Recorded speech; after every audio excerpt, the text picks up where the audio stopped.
শুভ দুপুর বন্ধুরা। দেখো আমি কি কি রান্না করেছি আজকে। ভাত,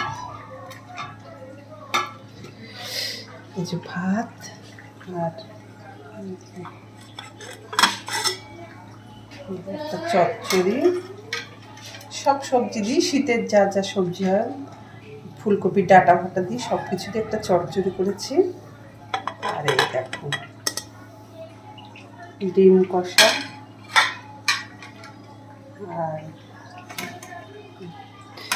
এরকম আলু দিয়ে বেগুন দিয়ে এই মাছটা, মানে ঝালও ঠিক না ঝোলও ঠিক না, মাখা মাখা করে করেছি। আর এই যে চাটনিটা আছেই। এই হচ্ছে আজকে আমাদের দুপুরে খাওয়া দাওয়া।